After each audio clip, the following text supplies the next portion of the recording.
no fucking way. I was muted until now? How long? How long? No! I was talking to you. So long.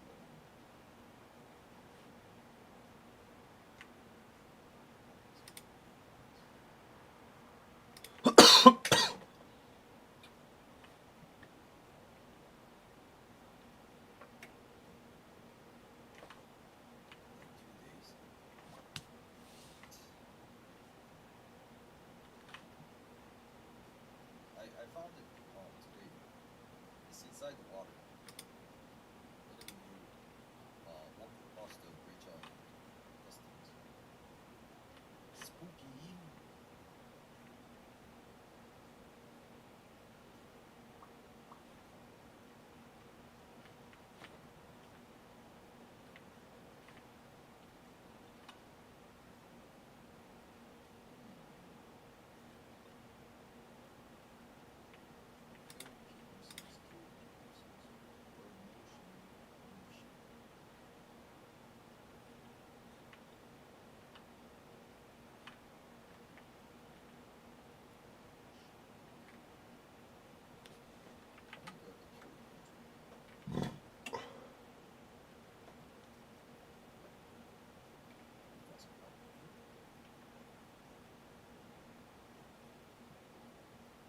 Do I have to participate?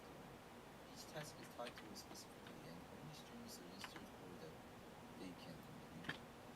Upon successful completion of the task, I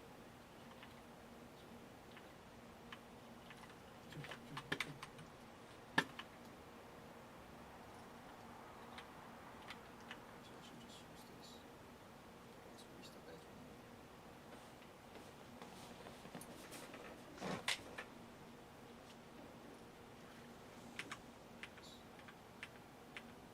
Upon successful completion of the task.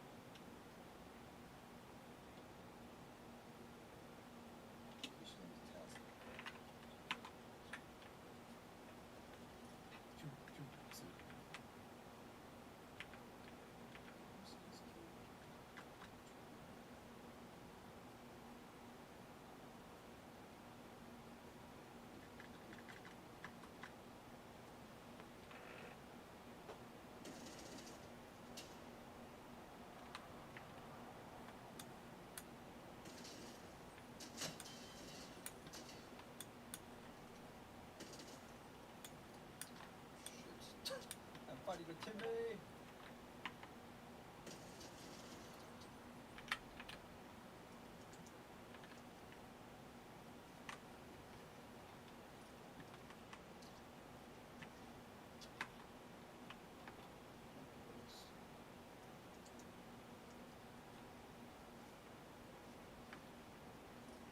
Let's get old.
Habits of factory choices.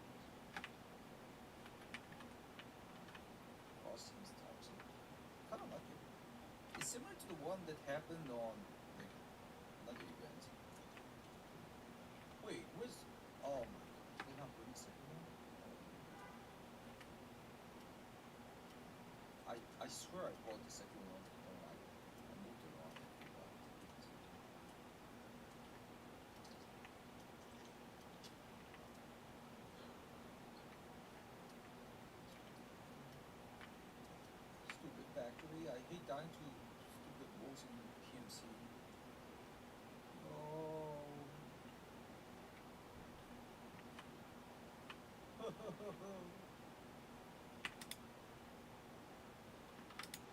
Just reset.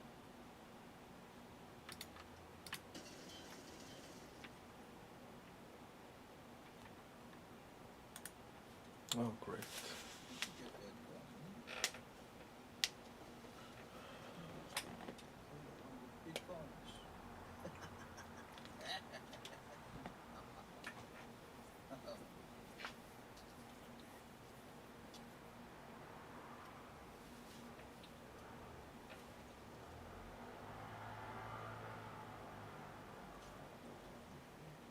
Nine.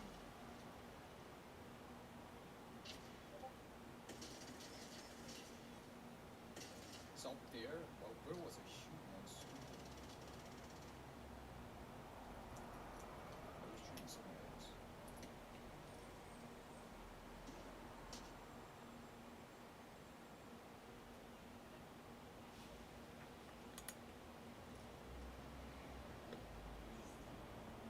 Beast.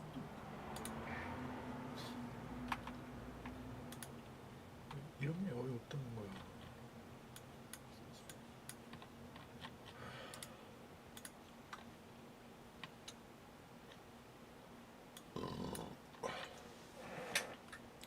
What did I do so wrong?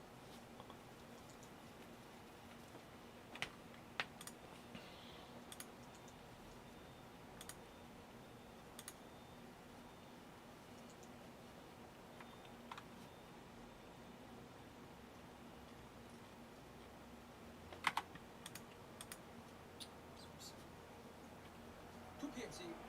I contributed, guys. Two PMC. I'm done. What, Tarkov? The frostbite visual gives me PTSD from the zombie world. It's literally the same thing as the other one.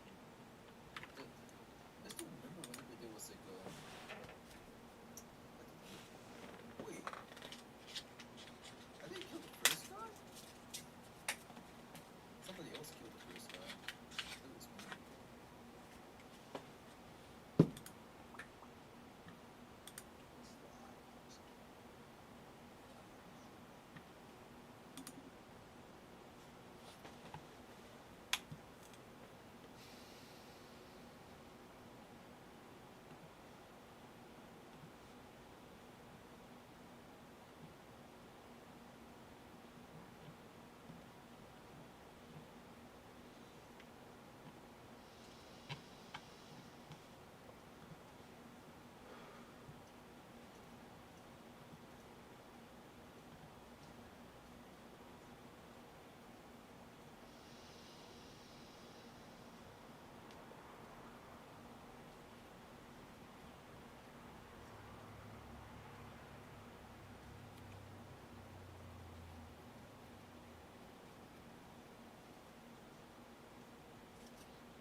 Hello my friends, my name is Dennis and I used to be the airline captain on this particular aircraft type, Boeing 737-800. This airplane, as you saw, crash landed in one airport of South Korea. According to the latest data, just 2 persons on board survived the crash. The rest 179 persons perished. We don't have yet the report on the Aviation Safety Network about the case, and the Aviation Herald website also doesn't give us the information because this event happened just a few hours ago. But we also have the other sources of the information, for example, the well-known flight radar 24, which shows the position and the track of the airplanes together with flight parameters and so on. So they already published the data of this aircraft flight 7 Charlie 2216. The flight was conducted between Bangkok, Thailand and Muan, South Korea, and the only thing that concerns me is that ADSB data is gone over here. Then the airplane was at 500 feet in stable configuration with a ground speed of 150 knots. So initially it is understandable that it was the straight-in approach for runway 01. But the rest of the data is missing because according to the video, the airplane landed actually on runway 19er.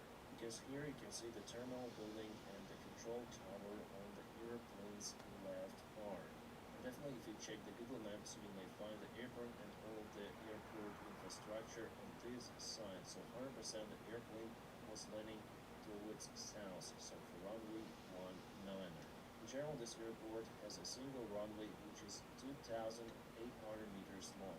Quite a good one for the operation of Boeing 737. But the main question is what happened to the airplane itself and with its landing gear. Why was it a belly landing? Because here you can see again on the video, no landing gear, no nose gear, and even the landing gear door latches are not being extended. On the video you can see that the engine thrust reverser is open on the right hand engine. Well, it's kinda hard to judge on this video, the camera is shaky, but it looks like there are no flaps extended. Well, at least if I zoom in over here, it looks like the wing is clear, no flaps, but at the same time the reverser is open. Here at first I thought that there are spoilers up, so the air brakes, however it's just the horizontal stabilizer of the airplane. It looks like the spoilers, but it is not. The spoilers were down. So it is already understandable that the airplane landed on runway 19er and probably without the flaps and without landing gear for sure, so it started to slide the runway. And then it excurted the runway and it hit the localizer antenna. And here I have the questions for those who built this antenna. Why is it so freaking robust?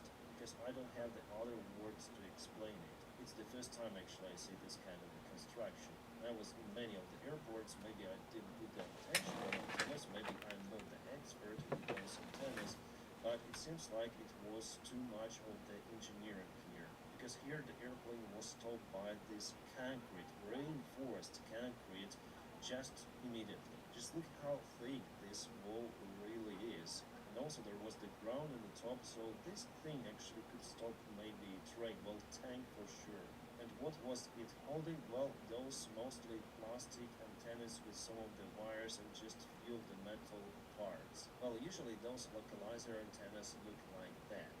And if you want to make them higher for one or other reason, you don't need really to build a concrete wall. You may put some sort of the metal towers. They may do harm, but much less than concrete wall. So we still need to find out many of the factors. The airplane configuration at first, flaps and so on. We don't know where the airplane actually touched the runway, what led to the landing gear not to extend and so on.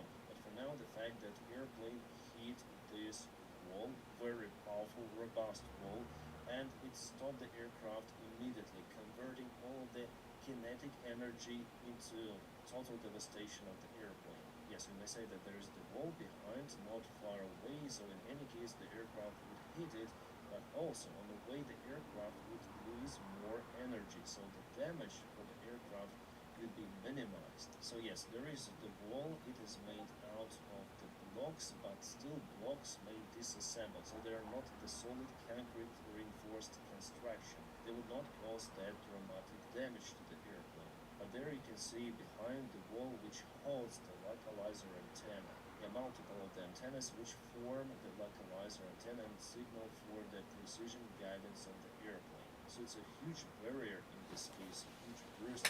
Well, maybe it's a barrier that wall was used as the jet was before, but usually it is not located right at the runway edge, so I have pretty much lots of the questions to those people who constructed that wall not far away from the runway edge, creating the huge obstacle for any sort of the airplane that might potentially excursion the runway.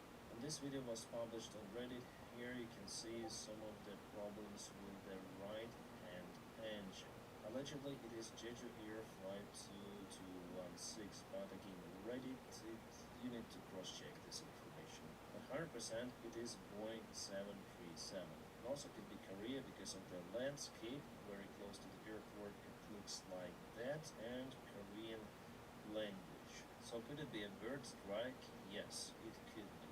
Could it be also the compressor stall? Yes. About the landing gear on Boeing 737, you can actually manually extend those. You have those levers for each landing gear, so basically you unlock the landing gear lock, and it goes down with the help of its own weight. It requires some time to extend all of those, and for extension you put the landing gear lever in off position, you do the job, and then select the landing gear lever down. So this thing has a very long cable. Since the nose landing gear is kind of light one, it's being pushed by the aerodynamic forces or by the airflow to be extended to lock in the down position, but here on the video I saw that even those door latches were not open. You can see it on this image 100%, and again the engine reverser on engine 1, so left-hand engine, was stopped. Well, there also could be the case with the landing gear jammed in the up position. But still, according to this gear reach, you may perform the mechanical extension, so manual extension, even in that case, and it should work. If it doesn't work, you go to partial or all landing gear up landing. And there Boeing tells you, don't forget, check out manual gear extension. Have you done it? What is interesting here that firstly we need to brief crew and passengers on emergency landing and evacuation procedures. So those two persons who survive may tell whether brief was conducted or not. Burn fuel off to reduce touchdown speed. Well, that flight was kind of long, more than 4 hours. But still you should have the fuel to fly to your alternate and for at least 30 minutes to circle over alternate. So obviously it's better to burn that too to minimize your approach speed.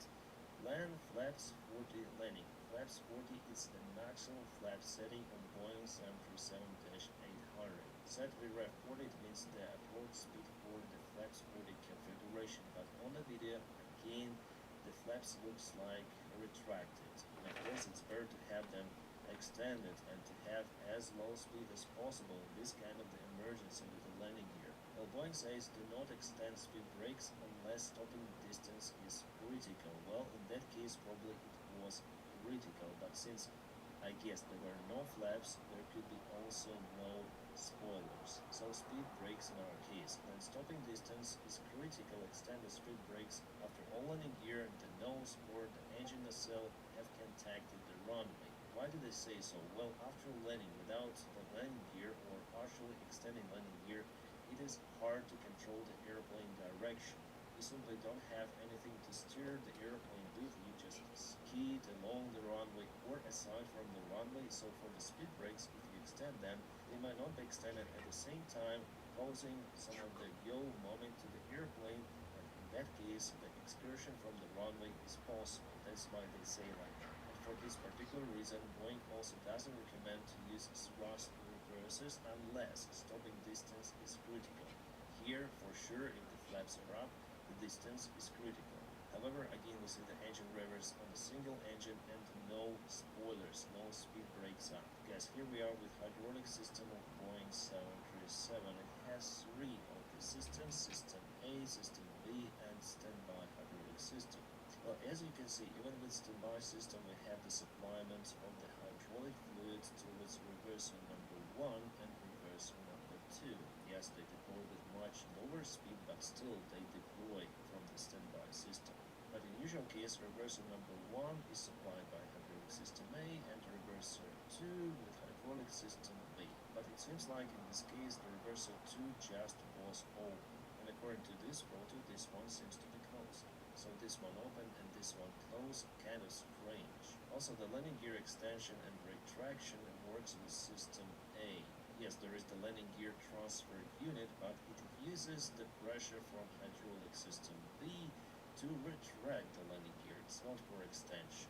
If you lose hydraulic system A, you need to manually extend the landing gear as I showed to you before, unlocking those landing gear locks so they fall down. And they should go down. I wonder why it was the belly landing. Also, if the aircraft had no flaps on approach, it means that probably there was no hydraulic to extend those, because System B supplies the trailing edge flaps. So for me, it's kind of a strange configuration as I see. It seems like they have the hydraulics to deploy reverses thrust, but they haven't got any to extend flaps or landing gear. And manual gear extension without hydraulics also didn't help. Here only investigation might tell us what was the reason for it. But as being a pilot of this aircraft, it's very strange. Here's the wreckage. More, the airplane stopped right before the fence of the airfield. Like some of the debris even went to the fence. This video is confirmed to be legit, so it is exactly the same airplane which suffered some issues with the engine. Some say it was the bird strike. It could be, yes, but only investigation will show us.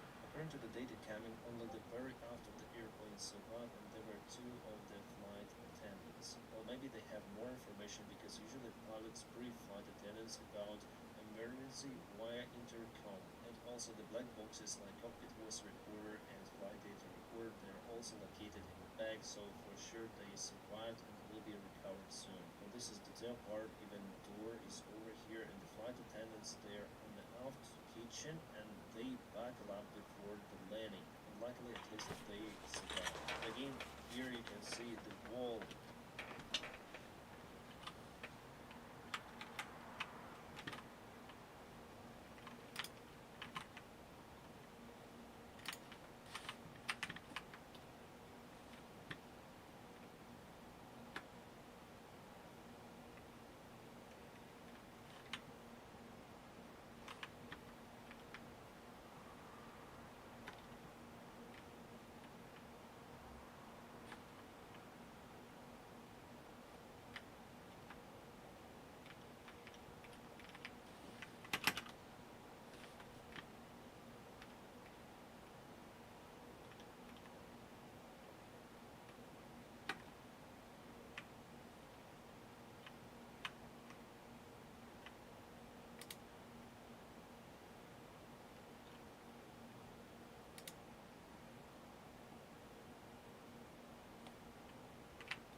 where the localizer antenna is mounted, it is absolutely huge. I don't know who designed that, but it's too much. Why do you need that right after the runway? Well, I think that there should be some other regulations introduced not to put those extra obstacles. Like in this case, I think it wasn't really necessary. Here, yes, the wall, but those are bricks, so the airplane wouldn't be just smashed into pieces by hitting it. Yes, there would be some of the damage done for the airplane in that case, but much, much less compared to that reinforced wall. Yes, there are a couple of the residential houses here in this area, but they're a little offset from the runway axis, and then the airplane skid off from the runway, it immediately got extra drag, so for sure it would be stopped before reaching those houses. But instead there is just a huge wall in the way. Guys, maybe I don't understand this stuff. Well, I'm not the expert in airport constructions, in those antennas, whether it is really needed or not. Maybe someone may explain to me why it was like that. Well, there are some of the runways, like for example here, where you don't have the clear way, you just end in the water, so it's impossible to create it. Or from the other hand, you have some sort of the water booster and then the residential buildings. So here obviously, but to create extra obstacle, why? Here for example you see that localizer antenna is on the ground level, and if you want to put it up again, there are different variants. And here absolutely flat terrain for the aircraft to stop, to have it as the stopping distance, and that fence again wouldn't be that dramatic for the airplane. It's just my opinion, guys, before reaching initial report of the case. Alright, we have the report from the Aviation Herald, and I may already say that it is wrong. The aircraft didn't land on runway 01, it landed on runway 19, we already know it. Also, it did not impact the concrete fence, it impacted the wall for the localizer antenna. And yes, the initial approach was for runway 01, but the landing was conducted on runway 19, and still we don't know the trajectory of the airplane after it reached the 500 feet approach for runway 01. And if we go back to the flight radar 24, the approach speed here was 154 knots, which is only possible with flaps extended. It means that something went wrong with the airplane during the final approach phase if this track is definitely weathered. So later on the airplane landed on runway 19. But we have the additional information that firefighters report the malfunction of the landing gear, likely caused by air distress.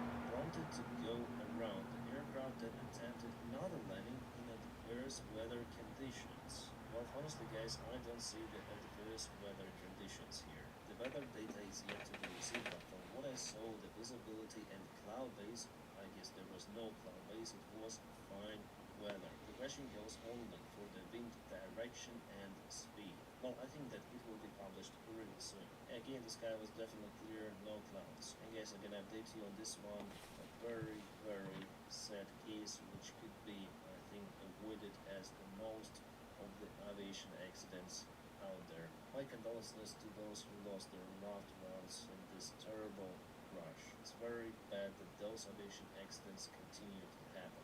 I'm sure that we're gonna find out the reason why it happened for it not to repeat. As usual, peaceful skies for you.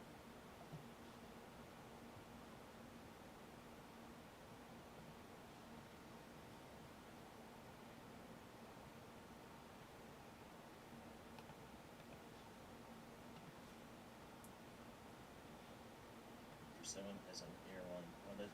So here we have the new video about the recent crash of the Jeju Boeing 747 in South Korea. I definitely understand that we didn't have enough time to deal with the problems they faced with. Also, there are additional details uncovered that this airplane was involved in one more emergency situation just a couple of days before this crash. Well, let's go step by step, firstly reviewing this video. So the airplane was approaching the runway 19. In this case, it done right maneuver, so it was well controlled before touching down. Well aligned with the center line. Here, airplane struggles to land for a very long distance, so the airplane entered so-called ground effect. So it was flying very short from the runway. Finally, it was the touchdown very late, almost at the end part of the runway, as you can see. like we have this video filmed by the eyewitnesses. The more data you have, the more visual data you have, the better it is for investigation. At the same time, I see the blur at least from the right hand engine. Here I'm honestly not sure, but this one seems to be working. Strangely, but the bird was ingested in this particular engine. The video quality is not that great, but definitely will not judge the airplane overflown the most bar of the runway. So there was no attempt for it to go around. It means that there is the high probability that something happened to the airplane which couldn't allow it to go around. Again, we see on this video how the engine number 2, the right hand engine, ingested the bird, which led to compressor stall, but obviously 100% whether it was the bird or not, only investigation team might say, but it seems like it was after all. Before the flight, we got the warning from the air traffic control that there's some of the migration of the birds, but it's the usual stuff, especially for this airport. The one airport is actually surrounded by the areas where birds live, breed, and migrate. Here are the most frequent spots for the birds to appear. Judging on the flight radar 24, the airplane was approaching very close to one of those areas. But you know, birds may fly everywhere. There's no robust protection against the bird strikes. Well, there are some of the airport services which might have some of the tools, but the birds fly basically everywhere, and sometimes they do not afraid of some sort of the small speaker screamers, so definitely they may do some of the harm to the airplane sometimes, but birds are birds. We start flying after the birds, so we cannot like get rid of them. Those are nature species, right? So the airplane was stable on approach 100%. There were flaps extended with that speed, and also it looks like the flaps were extended by the time of the go around. So definitely the main event started to evolve after this bird strike. By the way, the landing gear here seems to be on. So the normal thing when you have the technical issue, usually go somewhere a little further from the airport, you go to the holding arm, you do all the checklists needed to prepare your airplane for the further approach and landing with a new configuration. If, for example, you have a single engine, hydraulic problems, flaps problems, and so on. But here, 100% it wasn't done like that. It was something like this, an immediate landing. And how do we know it? Well, maybe you can see it over here, but anyways, I'll write it here. The last position reported according to the ADSB data, the data provided to the flight radar 24. So this exact position was at 11:58 UTC time. The UTC time we basically use elsewhere in every point of our world. We fly according to this time. But according to official reports, the airplane crash landed at 0003 UTC. It's also called Zulu time. So 5 minutes, maximum 6 before everything was controlled and crash landing. And in this such a short time period, you obviously cannot handle any kind of the failure. The only way how you can skip all of those procedures and checklists if you are on a stable approach, if you are sure about your landing, and if you correctly configure your airplane. So let's say if you are on the final approach and if you have the engine fire, it is better to continue it. Call the ATC for immediate assistance, because if you perform the go-round, you are not sure whether you can handle with this fire or not, whether those fire bottles will be enough to cope with the engine fire. So in this case, obviously, it's logical to continue. But in our case, it wasn't the engine fire, but the compressor stall, which could be caused by the bird strike. According to the flight crew training manual FCTM of Boeing 737-800, you may continue the approach. If an engine failure should occur on final approach with the flaps in landing position, the decision to continue the approach or execute a go-round should be made immediately. So you basically have two options, and it's up to the flight crew and for the captain, obviously, to make the final decision. The approach is continued and sufficient thrust is available. Yes, if you have the single engine working, continue the approach with landing flaps, so you don't need to change the configuration. And if the sufficient thrust is not available, you need to change the configuration by retracting the flaps to 15. In this case, you also should increase the speed by 20 knots over what you have for flaps 30 or flaps 40. This would be not less than the ref for flaps 15. But a go-round is required before a missed approach procedure except use flaps 15. On Boeing 737, if you are prepared for approach with a single engine, you approach and land with flaps 15.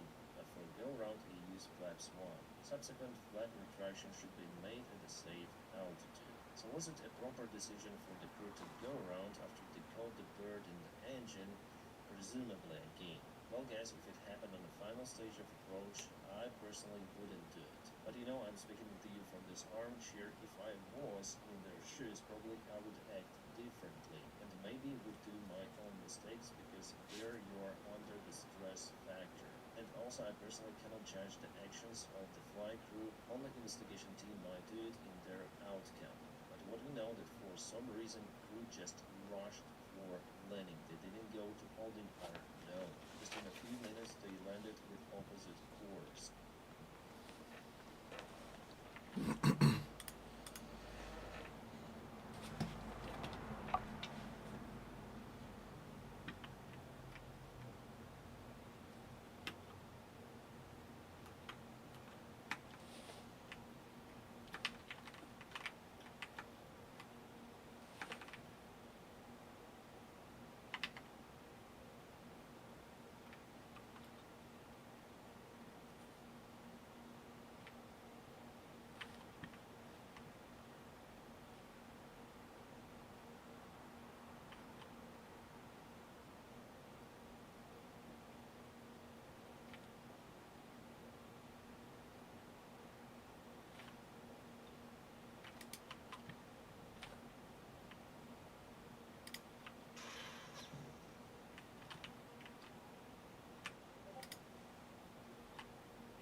The airplane for sure was controlled because they touched the runway. Well, just as a reference, I want to show you how the track of the uncontrolled flight looks like. This is Azerbaijani Embraer 190, which was shut down over Russia recently. You see the pilots barely were able to control the airplane pass. And finally, they did manage to get to the runway using the engine thrust only. But miraculously, with this landing outside the airfield, many people survived the crash. One more thing guys, and it could be very important for the further investigation. This particular airplane registration Auto Lima 8088 was flying a couple of days ago to Beijing, but on its way it returned back to South Korea, landing in Seoul. At the time of the diversion, crew set spoke 7700, which means Mayday, emergency, and the cause of this emergency is yet unknown, but the airline, Jeju Air, 100% knows it, as well as aviation authorities, but for aviation community, it's still, for this hour I'm recording this video, is a mystery. So the Aviation Herald here, they published the big article. I'll put the link for it in the video description just below. It will be updated as they do official, so we all may check the latest information on their source, so they rely to the public information that crew declared emergency at 0858. It means 11:58 UTC time, the last time airplane was spotted on the flight radar 24 approaching runway 01. And here they said that definitely the airplane was approaching runway 01, declared Mayday, and later on landed on runway 19. One of the ground observers reported that aircraft flew through a flock of birds. 2 or 3 pop sounds were heard, but it happened because of the compressor stall. We saw it on the video. Like the air cannot constantly go to the combustion chamber and then it goes, it explodes with this puff sound. When the aircraft flew through the observer, it had landing gear down, but on the video we saw that the landing gear seems to be up. You select the gear up on the go around and you have the positive rate of climb to reduce the drag. And why was it so difficult to stop the airplane on the runway without the landing gear? Well, basically in case of the belly landing, there are just 3 of the spots which touch the ground. Most of the engine covers the lower part of the engines and the out part of the tail. So the friction spots are not that big, and if you have lots of the energy, high speed basically, you may slide like that for a very long distance. The proper way to stop the airplane is obviously with the landing gear converting kinetic energy into the temperature. That's why if you brake hard on your car, you'll find your brakes really hot. And this is like skiing with a very small spots where the surface touches the runway. You mainly cannot control the airplane direction because the nose gear is just absent, so the only thing to deal with it is to lower your approach speed to the minimum possible, just to make your landing distance shorter. But we already saw in the beginning of this video that airplane landed very far from the touchdown zone. And still there is the question why aircraft was in this configuration and why reverse was open for the engine which ingested the bird. Did the bird cause the thrust reverser to open mid-flight, or the pilots extended it upon landing? Yes, on Boeing 747 you may extend reverse thrust even without landing gear. You need to be close to the ground line, 10 feet above. And here probably I might allow myself just a little speculation about the possible problem that could occur and why the airplane landed without flaps and landing gear. Here guys, don't take my words as truth, that's what I basically think, because I was thinking about this air crash for a very long time. I still don't have the conclusion, but I have an idea why it could happen. It's not 100% that it happened like that. So the hydraulic system of Boeing 747 is actually very easy to understand. There are 3 of the systems, 2 main and 1 standby. System A, B and standby, as you can see here. So there is the engine-driven pump for each of the main systems, and also the electrical pump. So basically there is the physical gearbox mounted on the engine, and engine rotates the pump. But there is one more hydraulic electrical pump, so it is here, which is powered by the engine 2 generator. It is very important for our case to understand because bird hit the engine number 2 as we saw on the video. It caused compressor stall and probably the engine wasn't working normally if it was working at all. So we don't know it yet, but there is the probability for this engine-driven pump to cut off. Plus there is also the chance for generator 2 to go off and we will not have this electrical pump for hydraulic system A. So yeah, it's better to show you on the scheme. Generator goes off, so we don't have pressure from this line, and engine dream pump goes off, we don't have pressure from this line. But what happens if somehow, I'm not saying that it's truth in this case, no, in any sort of case, but I'm speaking about the probability.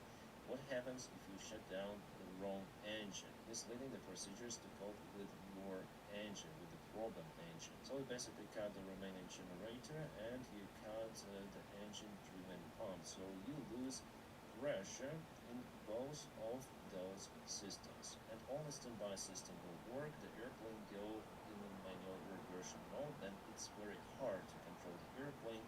But still, some of the remaining pressure inside hydraulic system may initially help you to fly without huge forces needed. But even in this case, there is still a chance to regain the pressure in your hydraulic systems. You need to power your AC electric motor pumps via APU, so auxiliary power unit. It's like one more engine, but it's not made to produce this thrust. No, it produces the needed electricity electricity, and also by pressurizing the aircraft will use it all the time, especially during the ground operations. You basically start this engine, put the electrical supply onto it, you turn the air condition on for the passengers and pilots to feel comfortable in a hot summer day or in a cold winter day. So let's say in this so far fiction case, when you don't have the electrical power from your engines, you absolutely need to start APU. And then you may connect this generator to electrical system of the aircraft and power your hydraulics. The thing is that starting APU takes a while, like more than a minute for sure, so you select the switch and there's the automatic starting system, start this engine, and after you see the blue light on APU, you can switch it on and power your electrical system or whatever you need.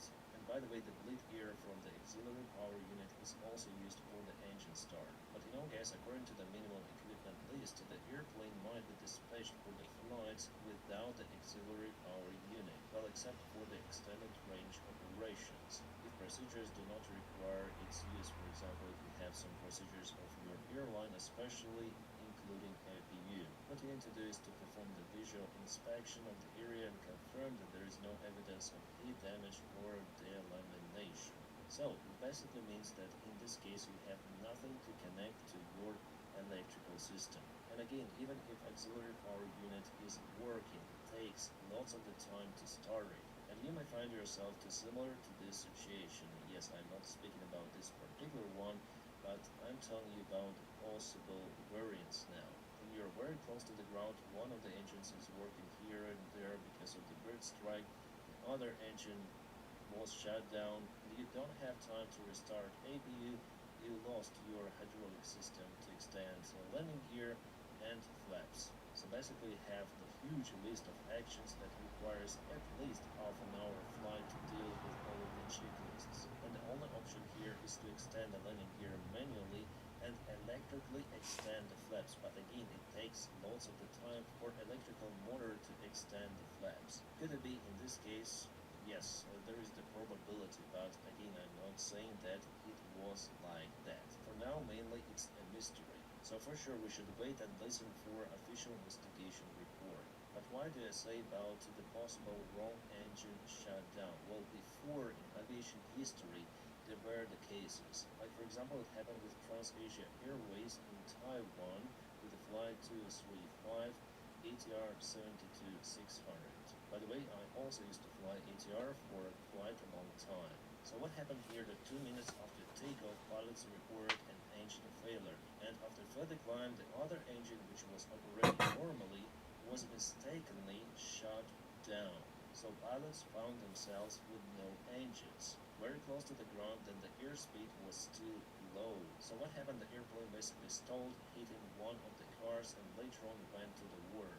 There were 58 people on board, 15 of those survived the crash. And inside there were actually 3 pilots together with instructor, and still they managed to shut down the wrong engine, so there was no cross-check. So because here crew was in a rush after performing a missed approach after the bird strike, which potentially could damage the engine, so in this case it could be also as a variant that after the bird strike you have the engine problems, you shut down the wrong engine, and you're so close to the ground that you don't have time to extend your gear flaps, start APU, and the plane basically lands after 5 minutes. I think that investigation team should look through this possible idea. Well, at least from my side, I don't find any sort of the other explanation. Yeah, again here it looks like one of the engines, this one, which was hit, was working. Well, I've tried to zoom in as much as possible, and here clearly you can see some of the distortion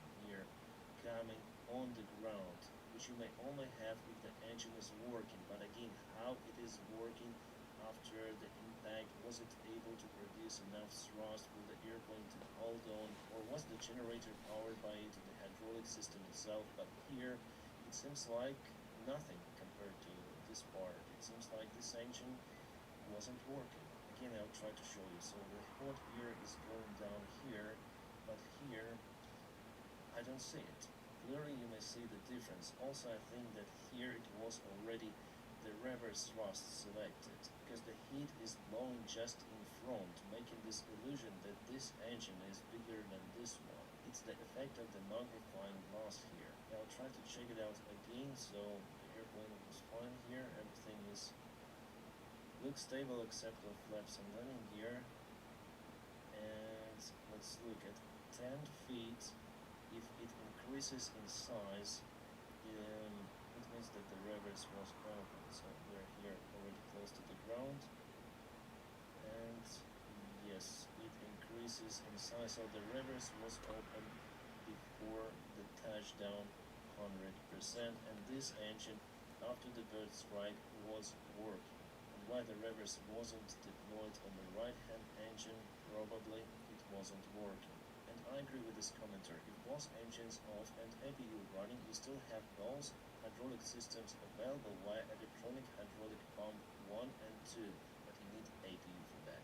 With both engines off and both electronic pumps available, you still have the standby pump available, but yes, you will not have the landing gear, usual extension, and the flaps. In this case, you have the hydraulic power on the rudder, yes, and able to lower flaps and slats, but flaps just electrically. There is the electric motor for alternate flaps extension. And here I agree, if you lose everything on Boeing 737, like no electricity, no hydraulic power, nothing, but you still have the engines running, you may fly this airplane and able to land it, because on Boeing 737 you may manipulate the flight controls directly with your control column. Yes, it's difficult, it's called manual reversion, but it's not impossible to land the airplane. But in case you have the problems with engines at the same time, it's very, very difficult situation.